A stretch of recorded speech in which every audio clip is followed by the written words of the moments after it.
Hi, I'm Randy Murray, and I'm here with Dr. Richard Jordan. We're doing Leadership Recalled for the ASHRAE Historical Committee. Welcome, Dr. Jordan. Nice to be here. Why don't we start and talk a little bit about your personal history, where you grew up, and your life before you got into this industry.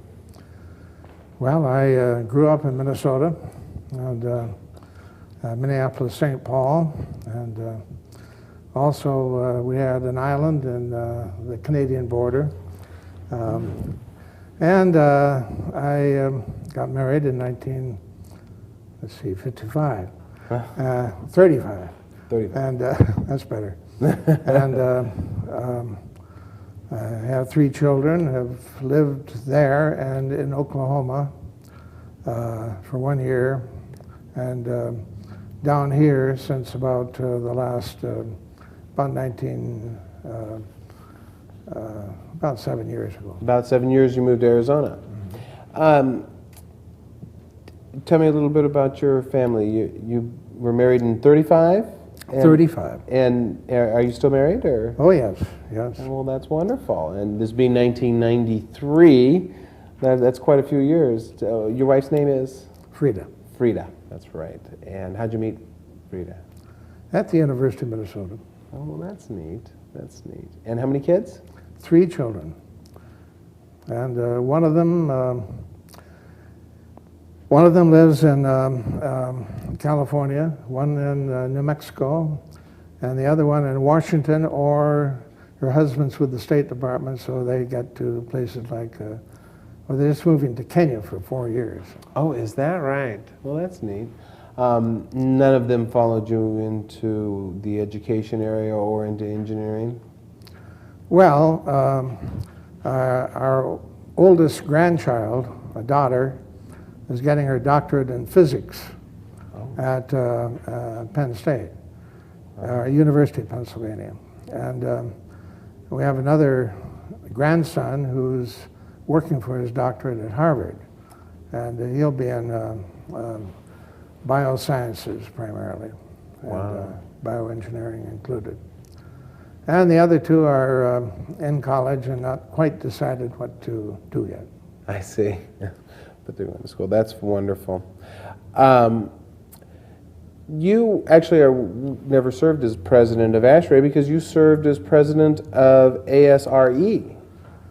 Well, you see, the 2 societies, ASHVE originally, Ventilating Engineers, and American Society of Refrigerating Engineers, both coexisted from about, in the early part of the century, up until they merged in about 1955.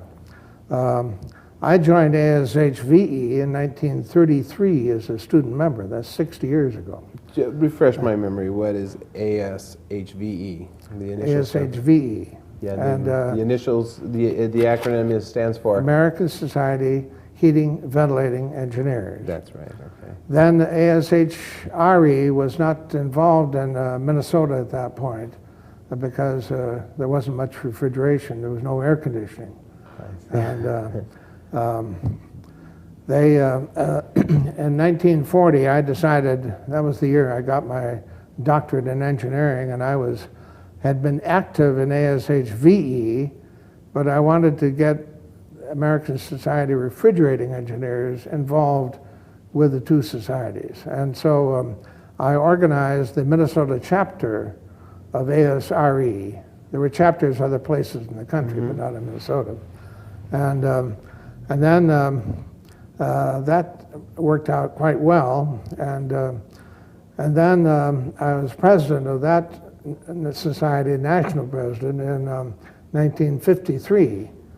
My thrust at that time, since I had been equally active in ASHVE, was to try to get the 2 societies to merge, because the interrelationship between heating, ventilating, air conditioning, refrigeration was so general then, and air conditioning was starting in the 1920s, really, and so At that point, we finally, with several other of my colleagues, were able to get the two societies to merge into ASHRAE, American Society Heating, Refrigerating, Air Conditioning Engineers.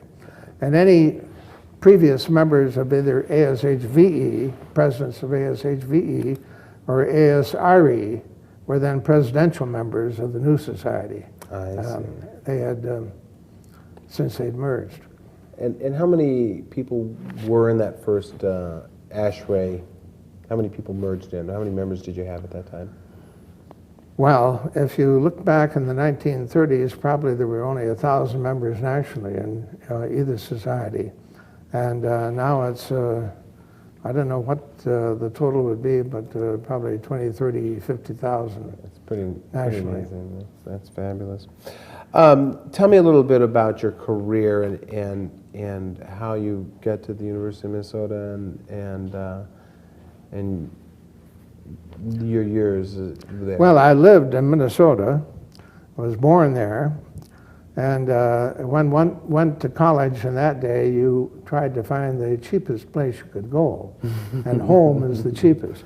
After all, when I first graduated with my baccalaureate degree, actually in aeronautical engineering in 1931, Wow. that was right at the depths of the Depression. And I remember the first one of our graduating class who got a job, the one who got the best job got a milk route. And that shows what the Depression had done. And the bank holiday came in then too, you know, and any money you had in banks was closed off. Well, then I worked for the I worked for American Radiator and Standard Sanitary for a couple of years. I was fortunate to get a job, not related to aeronautical engineering, but that got me interested in mechanical engineering, in which heating, refrigeration, air conditioning was a dominant part, or was dominated in that area. So I went back to school and got a master's degree in mechanical engineering in 1933, and then worked for American Radiator, and then taught down at the University of Tulsa for a year, and came back by chance to Minnesota, and they needed somebody on the staff in mechanical engineering, and they offered to give me a job, full-time teaching, and allow me to work for my doctorate at the same time. Wow, what year was that? And so I got the first doctorate in engineering at the University of Minnesota. That's fabulous. And what year was that? Did you? Yeah. Which year? 1940. 1940. So And it was at that year that I became interested in forming a chapter of the American Society of Refrigerating Engineers in Minnesota. I had written a book on refrigeration that had been adopted by about 120 schools, and so that gave me access to ASRE, and from that point on I worked with the two societies. Yeah, that's fabulous. The theme for your term as president was actually pretty important themes. Well, I had three of them. One theme was to get the two societies to merge. And the second one, I wanted to get education involved in the two societies, and I chaired the first committee on education. And I wanted to get the societies involved in solar energy. And I had written a few articles on solar assist heat pump systems, starting in about 1949. And then when I wanted to get the societies more involved in that, so they formed a solar energy committee, which I chaired. Then in 1955, the World Symposium on Solar Energy was held down in Phoenix and in Tucson. And I was involved in the organization of that through Stanford and actually Arizona State. The two societies two schools that were dominantly involved in organizing it. And I had 3 or 4 papers on the program then. And then the third thrust that I had was to get the society involved in international activities. Now, international affairs in engineering at that time were pretty well separated by continents. If you went to a meeting of a society in Europe, you didn't go by plane, you went by boat. And as a matter of fact, when I first went to some of the national meetings of both ASRE, refrigerating engineers, and ASHVE, which turned into ASHVAE, they added air conditioning, one went by train. You didn't have good transportation by plane that was reliable at that point. And although it was coming about pretty rapidly. And the International Institute of Refrigeration, which was headquartered in Paris, had about 50 nations that were involved in it, but not including the United States. And so they wanted to get the United States involved. There had been difficulties between World War I and World War II. The activities of the International Institute of Refrigeration had dropped off to nothing during those periods of time. But after World War II, they became interested in getting more of an international flavor, including North and South America, as well as parts of Europe, parts of Asia. And I was vice chairman of the Division of Engineering of the National Research Council at that point. And the National Research Council was part of the National Academy of Sciences, which was formed by President Lincoln in 1865.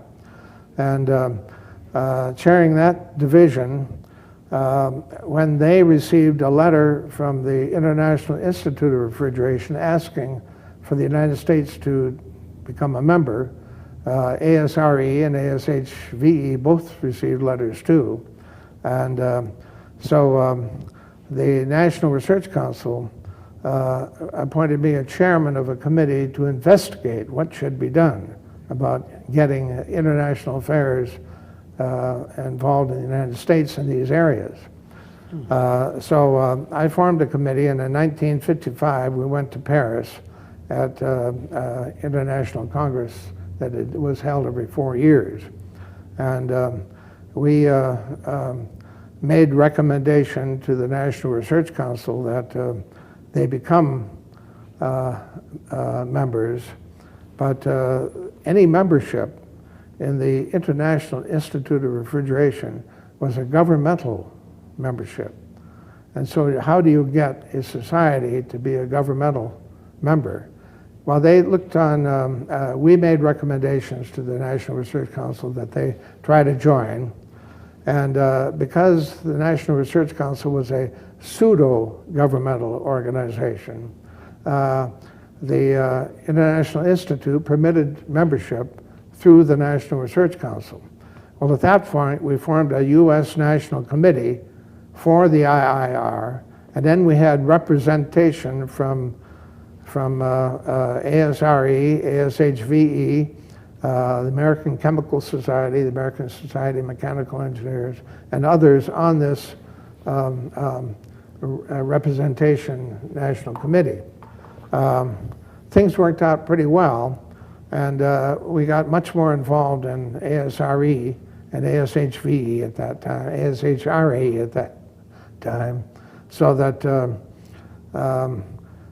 finally the government said that they didn't think they should any longer be the governmental member. They felt that a society should be the member and that ASHRAE should be the member. So at that point, ASHRAE was permitted to become a member of the International Institute of Refrigeration, and we got involved in international activities which have expanded a great deal since that time. Well, that's great. That's great. Congratulations on that work. What was ASHRAE the only association member of the IR? Is that, or Or were there other associations over there? No, no, they have the, you could have individual members, and there are about 8 or 10 of us that became individual members of the International Institute of Refrigeration. Then we pushed to have this coalesce into a governmental membership, which then was permitted to be transferred to American Society of Heating, Refrigerating, Air Conditioning. I see. That's great.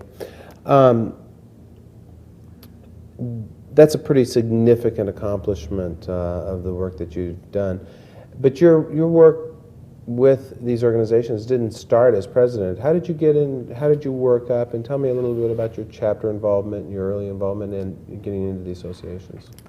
Well, joining as a student member of ASHVE, that got me immediately involved, and I think if I reviewed the committees of the 2 groups that I've chaired, there'd probably be 35 or 40 of them over the years, so it's a little hard to remember them all. Right.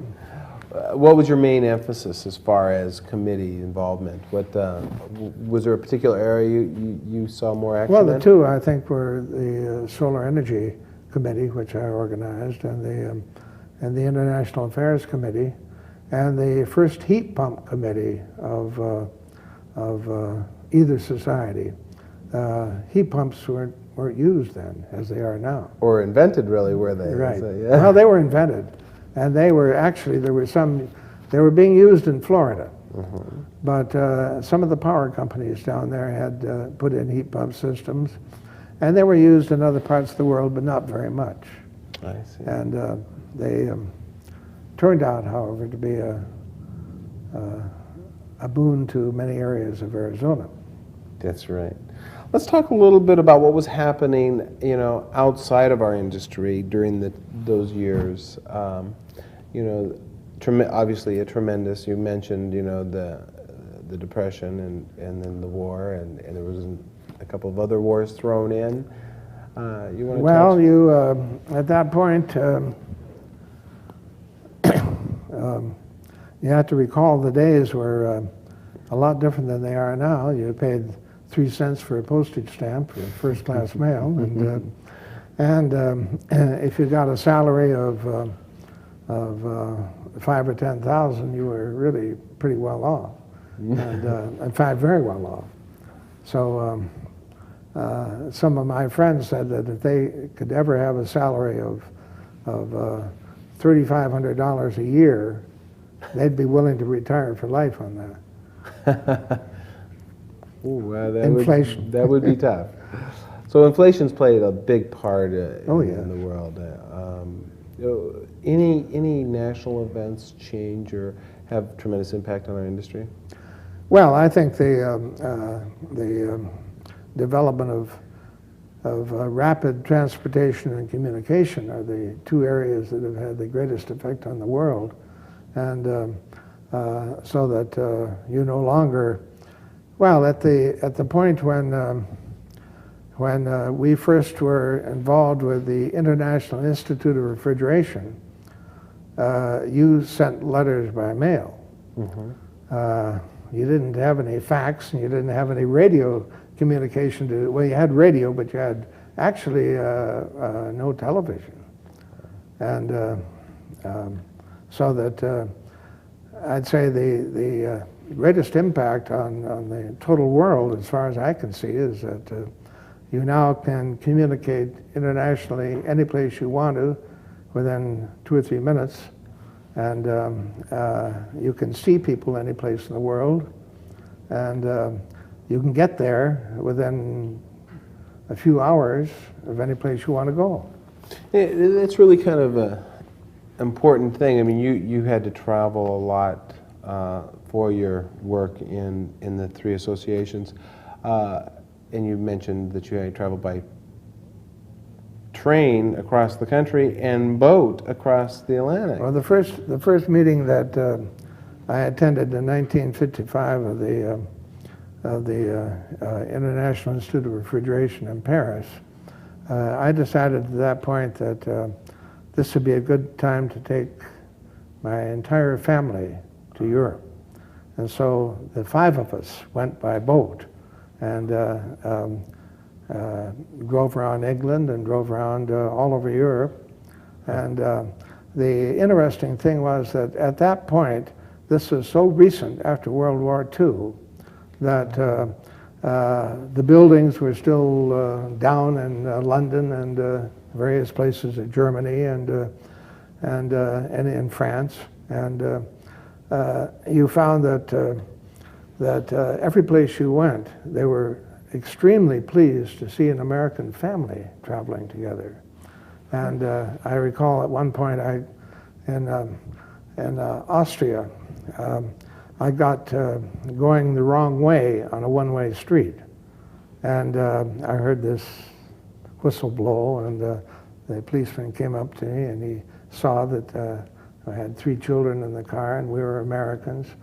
Well, at that point, I don't think they do this anymore, but what he did was walk the street, blowing the whistle, getting everybody out of the way, and taking us 2 blocks on the wrong street until we got into an open area. That's great. And we were treated that way virtually every place in Europe in 1955. Wow, that's something. Today, I think they're more blasé now. They're more blasé and sometimes even abusive. Right. The involvement in the associations, you're pretty happy then with your involvement, and you would recommend it to others? Oh, yes. Yes, yeah. What would you advise somebody who's looking at getting into these industries? How would you, if they're starting out in their career or their education, how would you advise them? Well, the first thing they have to do is to get an education. If they want to get into engineering, or actually in many of the business parts of engineering companies, why you better start out with an engineering degree. Mm-hmm. And graduate degrees are becoming somewhat more important than they used to be, but at that point, one of the things one can do is, if you go to a school that has a work-study program in which you can get involved with industry before you're graduated, well, then that's a big help in getting a job. I see. And as far as encouraging people to be involved in ASHRAE, you must have had a great impact being a professor. Well, I'd say that ASHRAE is one of the very interesting national engineering organizations, because when they were in their infancy back in the 20s and 30s, they formed a research committee, and they formed research laboratories in Cleveland, mm-hmm. in which they did experimentation before universities were involved in this to any extent. And they devoted, I think it was 40% of the annual fees that you paid for membership went into research and development in the field. And I think it's the only society in the country that ever did this. That's interesting. I mean, that includes ASME, ASCE, and so forth, to actually get so definitely involved in the development of new procedures and processes that it became a part of the budget of the membership. And what have we seen as a result of that effort, that you recall? Well, I think that the industry is a very important one, and certainly it's important in some parts of the world that would never have developed if it hadn't been for refrigeration and air conditioning and food preservation. If you look back at the time of the development of refrigeration, if you go back early enough, you find that cities were a certain size and no larger. They were small because the principal concern at that time was preservation of food. If you had to bring in your food into a city, you couldn't have a million or multi-million population city. Mm-hmm. So cities were small. Right. And the food was, how did you preserve it? Actually, food preservation occurred and developed primarily during about the time of the Civil War. That's when refrigeration developed in this country. And without food preservation, you couldn't have a large city. That's right. And you couldn't, if you look at the development of, well, I'd say Phoenix is one area, but go down to southern Texas is worse, or better. Yeah. But you find there that a city like Houston never could have developed without air conditioning. Right, that's correct. People would have moved out very quickly. That's right. And Phoenix too, and as well as in the Middle East. Oh, yes. Right. Tell me about some of the people who influenced you and that you saw coming up and through the associations and that you were involved with. Well, I'd say that my concern and interest in engineering developed when I was about 5 or 6 years old. And I always knew that I wanted to be an engineer, so there was no problem there. I got involved with in the refrigeration and air conditioning field, first of all with a man by the name of Frank B. Rowley. Frank Rowley had been president of ASHVE, and he was at the University of Minnesota. And so, as a matter of fact, he was my advisor for my master's degree and co-advisor for my doctorate. And so that I would say he had a great influence on me and getting involved in the air conditioning refrigeration field. And then from that point, I think that the main thrust of involvement with actual people in both ASRE and ASHVE was the driving force. People like Burgess Jennings, who was eventually a president of ASRE. He may have been ASHV, I don't know which one it was. These kind of coalesce together. And Charlie Leopold, that probably Frank Bridgers mentioned. Yes, he did. And Charlie became a good friend of mine, and everybody seemed to have a common interest, and so the national meetings became things of fun. Well, that's neat. A great big part of what ASHRAE is and this whole effort to further the industry is papers, and you've written a number of them, I guess. And why don't you talk a little bit about the areas of interest and the quantity?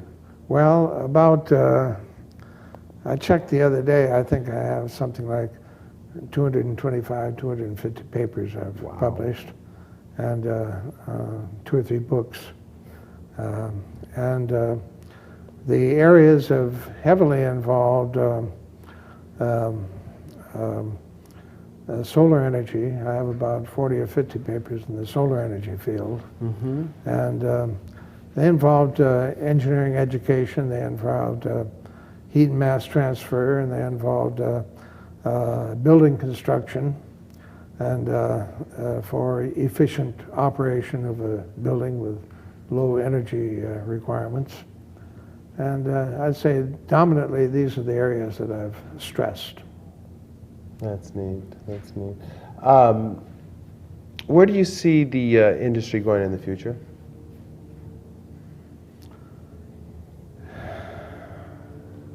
Well, I think that if you look far enough ahead, it's possible now to build a building that requires virtually little energy for either heating or cooling. And cooling is somewhat more difficult, but heating you can build a.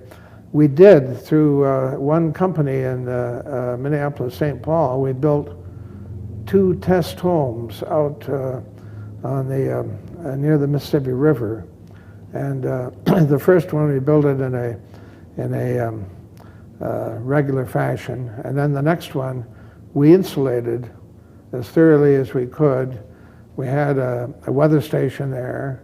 We measured temperatures throughout the home, and we got a very complete comparison of what you can do when you insulate homes. This is back about 30 or 40 years ago. And we found that we could, in Minnesota, we could cut the heating requirements down more than 50%, about 70%. Wow. By building it properly. And I think this is one of the things that if a person is building his own home now, he certainly should do. If he's building a contracted home, he may not know how to do it, but because it costs the contractor money to do it. Right. As far as the major changes in the industry over the years and your involvement in the industry, what would you say would be the most important changes? Well, I think the most important is that it's becoming international. That companies that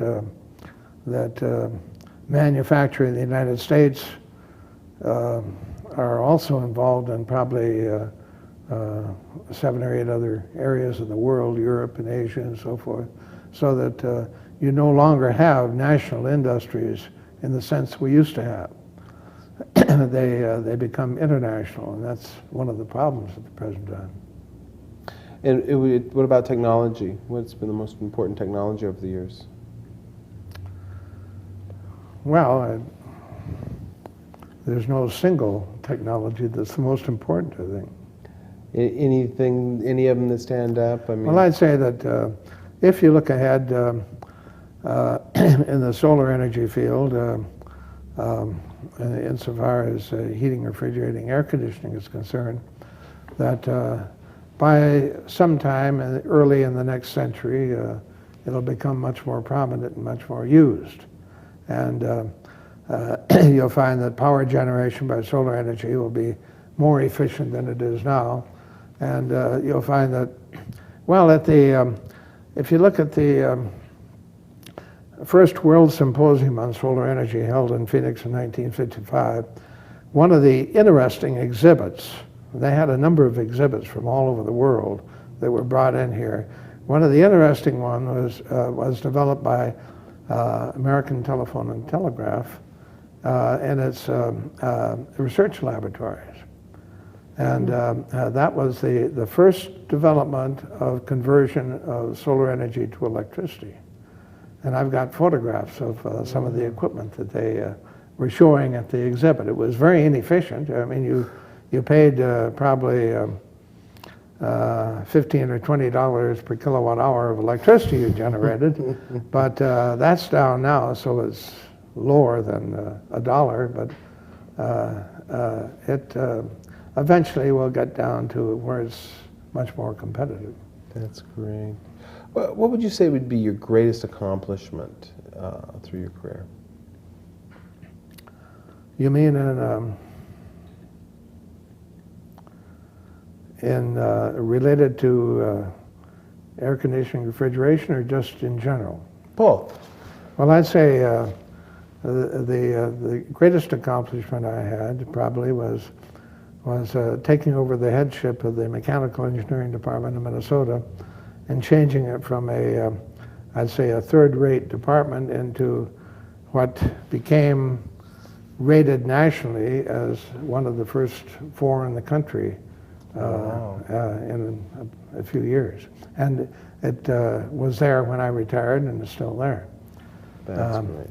So that meant getting highly competent staff members. This is the best thing you can do as a department head, is to hire the right people to come in and teach.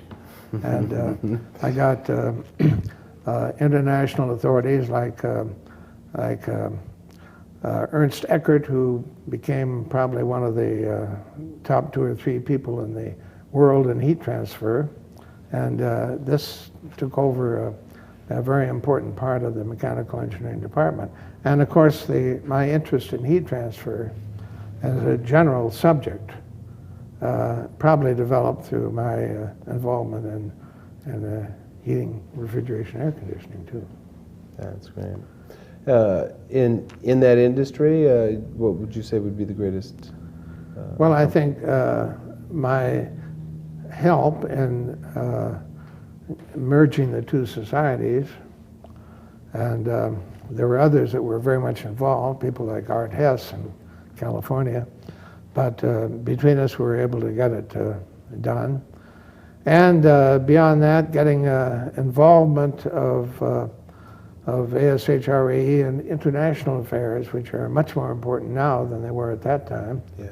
And probably in a minor way, the initial development that I did on heat pump systems, and chairing the committee on heat pumps, and writing papers on